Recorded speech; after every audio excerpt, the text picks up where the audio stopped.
Now!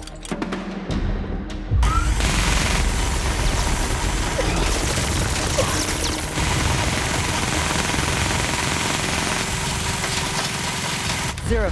Crossfire on technical.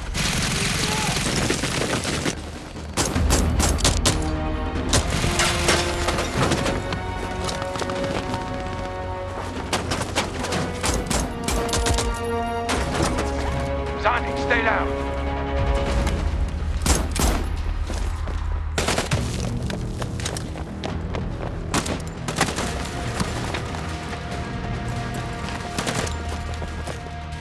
This is Angel. Leaving rooftop, heading to secondary kill zone. Shit.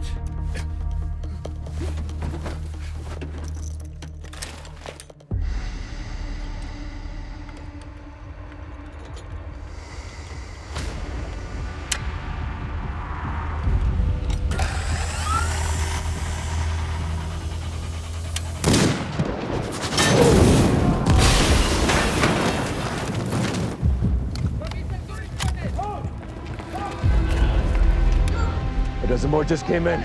Everyone fall back to secondary kill zones. Yeah. Secondary kill zone. Copy.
Angel!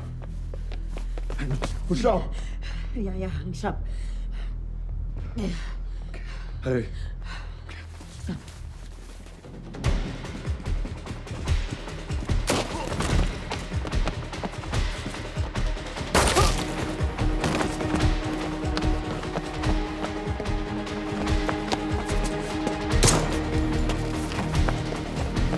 Dry. How many shots you got left? Enough.